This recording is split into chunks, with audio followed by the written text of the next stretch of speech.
বাঁধাকপি, গাজর, বিট, বরবটি, পটল সব দিয়ে দই,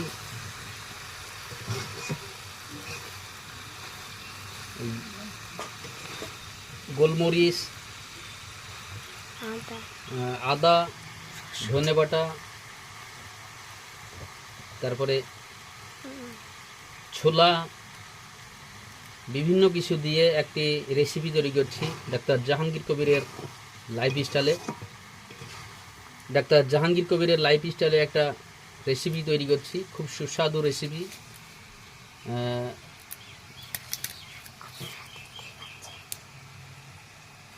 আপনারা দেখতে পাচ্ছেন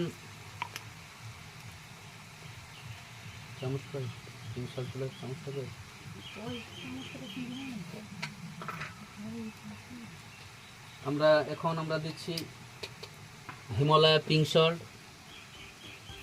দেখতে পাচ্ছেন। জেকে লাইফস্টাইল করে আজ আমরা ঢেঁড়সের দো পেঁয়াজা তৈরি করব। ঢেঁড়সে রয়েছে প্রচুর পরিমাণে ফাইবার, ভিটামিন এ, সি ও ফলেট। সেই সঙ্গে রয়েছে vitamin K, B, iron, potassium, zinc, calcium, manganese, magnesium, antioxidant এবং বিটা ক্যারোটিন। প্রিয় দর্শক, ঢেঁড়সের দো পেঁয়াজা তৈরি করার জন্য এখানে আমি 250 গ্রাম ঢেঁড়স নিয়েছি। তো ঢেঁড়সগুলোকে আমি এখন কেটে নিব। তো একটি পিস 1 ইঞ্চি সাইজ করে আমি কেটে নিব। মাথার যে অংশটুকু আছে সেটাকে কেটে ফেলে দিব। কাটতে কাটতে আমি কিছু উপকারিতার কথা বলি ঢেঁড়সের। ঢেঁড়স কিডনির কার্যক্ষমতা বাড়িয়ে দেয়, ফলেটের ঘাটতি কমায়, কনস্টিপেশনের প্রকোপ কমায়। তো ঢেঁড়সগুলো আমি কেটে নিয়েছি, একটি বলে উঠিয়ে নিচ্ছি। ঢেঁড়স ক্যান্সার রোগকে প্রতিরোধ করে, ওজন নিয়ন্ত্রণে চলে আসে ঢেঁড়স খেলে। তো এখানে আমি প্রিয় দর্শক দেখতে পাচ্ছেন 4টি মাঝারি সাইজের পেঁয়াজ নিয়েছি। পেঁয়াজগুলোকে আমি এখন কুচি করে কেটে নিব, চপড করে নিব। ঢেঁড়স খেলে অ্যামোনিয়ার প্রকোপ কমায়, খারাপ কোলেস্টেরলের মাত্রা কমায়। ঢেঁড়স হাড়কে শক্ত করে, অ্যানথেমার মতো রোগকে প্রতিরোধ করে, ডায়াবেটিসের মতো রোগকে দূরে রাখে। কথা বলতে বলতে পেঁয়াজগুলো আমি কুচি করে কেটে নিয়েছি এবং ছাড়িয়ে নিয়েছি। এখন একটি বলে উঠিয়ে এক সাইডে রেখে দিব।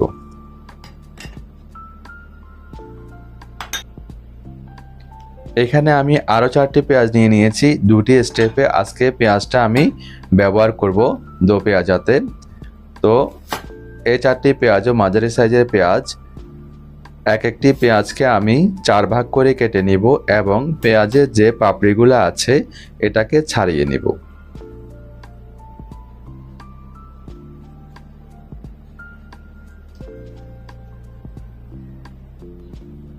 দেখতে পাচ্ছেন প্রিয় দর্শক, আমি পাপড়িগুলা ছাড়িয়ে নিয়েছি। ঢেঁড়সের আরোগ্যত গুণাগুণ রয়েছে। ঢেঁড়স কোষ্ঠকাঠিন্যের সমস্যা দূর করে।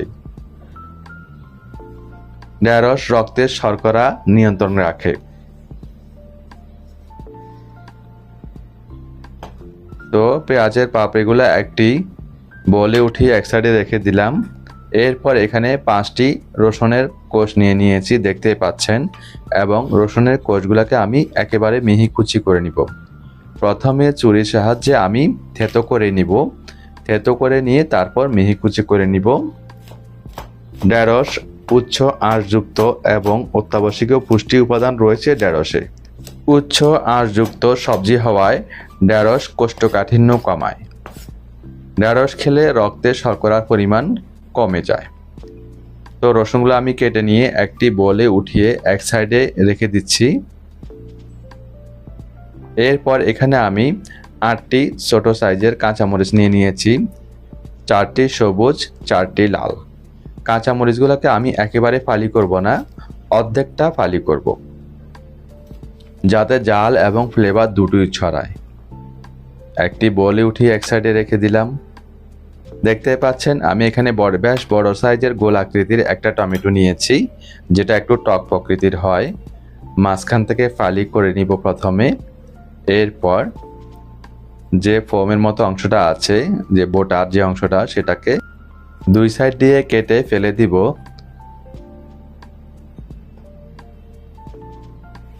এরপর কিউব সাইজ করে আমি কেটে নিব।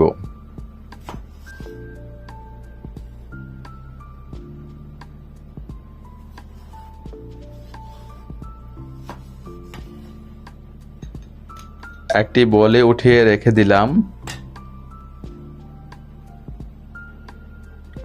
এখানে দেখতে পাচ্ছেন প্রিয় দর্শক, আরও একটি টমেটো নিয়েছি লম্বা আকৃতির, যেটা একটু অপেক্ষাকৃত কম টক। প্রথমে টমেটোকে আমি মাঝখান থেকে ফালি করে নিব। এরপর আগের মতো বোটার অংশে যে পোমের অংশটা আছে সেটা ফেলে দিব এবং আরও এক ফালি করে নিব। একই সাথে বিচি এবং পানি জাতীয় যে অংশটা আছে সেটাকে আমি ছাড়িয়ে নিব।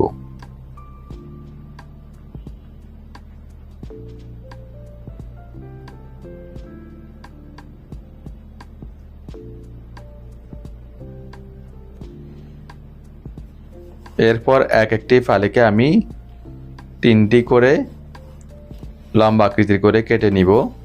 কেটে নেওয়া ডান, একটি বলে উঠিয়ে এক সাইডে রেখে দিব। দেখতে পাচ্ছেন একটি ধনিয়া পাতার গাছ নিয়ে নিয়েছি, যেটি 1 চিমটি পরিমাণ হবে। ধনিয়া পাতাগুলোকে আমি এখন কুচি করে কেটে নিব।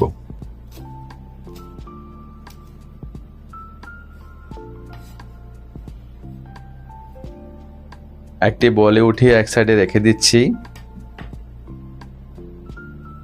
এরপর আমরা চলে যাব সরাসরি চুলায়।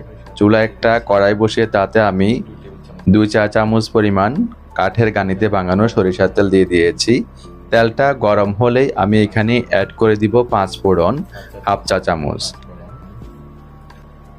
2টি আস্ত শুকনা মরিচ মাঝখান থেকে কেটে দিব, দিয়ে এই ধরুন 30 সেকেন্ডের মতো ফোড়ন দিয়ে নিব। সুন্দর একটা স্মেল নাকে আসলেই আমি যে 4টি মাঝারি সাইজের পেঁয়াজকে কুচিয়ে নিয়েছি সেটা দিয়ে দিলাম।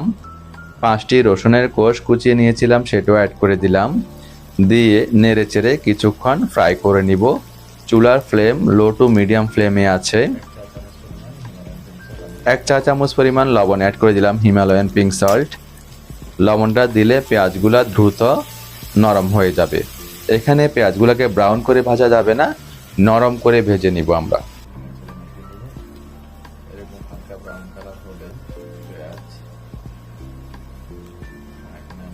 তো প্রিয় দর্শক, আমি নেড়ে চেড়ে ভেজে নিয়েছি নরম করে। এখন আমি 8টি লাল কাঁচামরিচ অ্যাড করে দিলাম এবং একই সাথে যে গোল আকৃতির টক টমেটো কেটে নিয়েছিলাম কিউব সাইজ করে সেটাও অ্যাড করে দিয়ে নেড়ে চেড়ে আমি মিশিয়ে নিব। চুলার ফ্লেম মিডিয়াম ফ্লেমেই আছে। ঢাকনা দিয়ে ঢেকে দিব টমেটোটা গলা পর্যন্ত। প্রিয় দর্শক, ঢাকনাটা খুলছি আমি। দেখতে পাচ্ছেন টমেটোগুলা কিন্তু গলে গেছে, আর এটা করতে আমার 5 মিনিট সময় লেগেছে। নেড়ে চেড়ে একটু মিশিয়ে নিলাম। এরপর আমি এখানে পানি দিয়ে দেব 1/4 কাপ, 1 কাপের 4 ভাগের 1 ভাগ পরিমাণ। দিয়ে হলুদের গুঁড়ি হাফ চা চামচ অ্যাড করে দিচ্ছি, ধনিয়ার গুঁড়ি হাফ চা চামচ অ্যাড করে দিচ্ছি। এই হলো আজকের আমাদের মশলা, আর কোনো মশলা আমি ব্যবহার করব না। নেড়ে চেড়ে মিশিয়ে ঢাকনা দিয়ে ঢেকে দিলাম। প্রিয় দর্শক, ঢাকনাটা খুলেছি আমি 3 মিনিট পর। দেখতে পাচ্ছেন পানির পরিমাণ কমে গিয়েছে। লবণটা হয়েছে কিনা চেকে দেখলাম, লবণটা পারফেক্ট আছে। ঢাকনা দিয়ে ডেকে চুলা থেকে নামিয়ে নেব। নামিয়ে আমি চুলায় একটা ফ্যান বসিয়ে দিয়েছি। সেকেন্ড স্টেপের দো পেঁয়াজা, সেকেন্ড স্টেপ রান্না আমাদের শুরু। 1 চা চামচ কাঠের গানিতে বাঙানো সরিষার তেল অ্যাড করে দিয়ে আগে থেকে 250 গ্রাম ভেন্ডি আমি যেটা কিউব সাইজ করে কেটে সেটা অ্যাড করে দিলাম, আর 4টি মাঝারি সাইজের পেঁয়াজের পাপড়িগুলা খুলে রেখেছিলাম সেটাও অ্যাড করে দিলাম। চুলার ফ্লেমটা মিডিয়াম ফ্লেমে রেখে আমি সটে করে নিব ভেন্ডি এবং পেঁয়াজগুলাকে। এই কাজটা দাঁড়িয়ে থেকে করতে হবে প্রিয় দর্শক। আর কালারটা একটু চেঞ্জ হলেই পেঁয়াজ এবং ভেন্ডির আমি চুলা থেকে নামিয়ে নিই এবং যে কড়াইতে মশলা বসিয়েছি সেটা বসিয়ে দিয়ে ভেন্ডি এবং পেঁয়াজের পাপড়ি অ্যাড করে দিব। অ্যাড করে দিয়ে নেড়ে চেড়ে মিশিয়ে নিব। আর ওইদিকে চুলার ফ্লেম লো টু মিডিয়াম ফ্লেমেই আছে। মেশানো ডান। এখন আমি অ্যাড করে দিচ্ছি যে একটি লম্বা সাইজের টমেটো লম্বা আকৃতি করে কেটে নিয়েছি, সেটা অ্যাড করে দিলাম। দিয়ে ভালো করে নেড়ে চেড়ে মিশিয়ে নিব।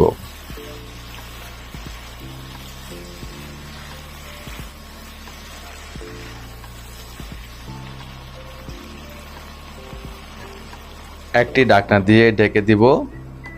5 মিনিট অপেক্ষা করব। 5 মিনিট পর আমি ঢাকনাটা খুলেছি। এর মাঝে 2 বার আমি নেড়ে ছেড়ে দিয়েছি। দেখতে পাচ্ছেন টমেটোগুলো একটু আস্ত একটু গলা টাইপের হয়েছে। এটা দেখতে যেমন ভালো লাগছে, খেতেও ভীষণই ভালো লাগবে। লবণটা চেক করে নিলাম, পারফেক্ট আছে। এখানে আমি ভাজা জিরার গুঁড়ি 1/4 চা চামচ ব্যবহার করলাম। কালো গোলমরিচের গুঁড়ি ক্রাশ করে দিচ্ছি 1/4 চা চামচ পরিমাণ।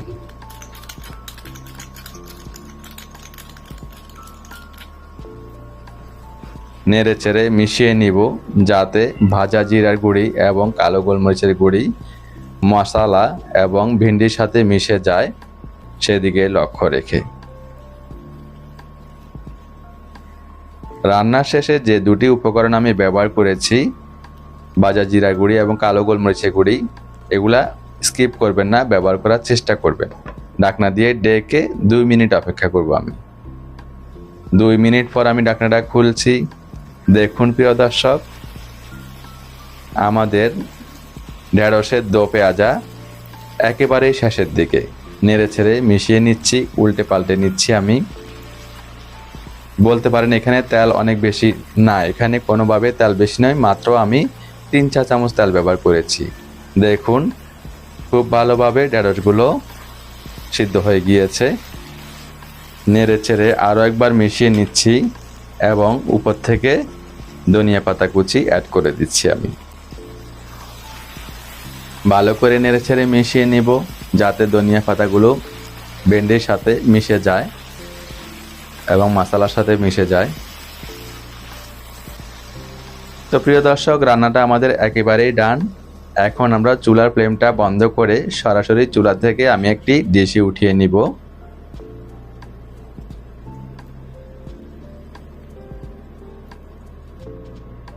এবং একই সাথে একটি সার্ভিং বলে সার্ভ করে দিলাম।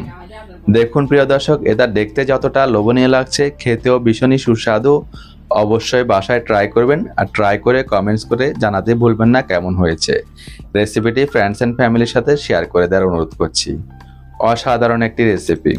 এই ঢেঁড়সের দো পেঁয়াজা আপনারা এমনিও খেতে পারেন, আবার পালং শাকের পরোটা, কোকোনাট ফ্লাওয়ারের পরোটা, এগুলো দিয়েও খেতে পারেন।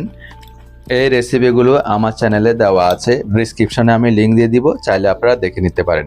সবাই ভালো থাকবেন, সুস্থ থাকবেন, আমাদের জন্য সবাই দোয়া করবেন। আল্লাহ হাফেজ।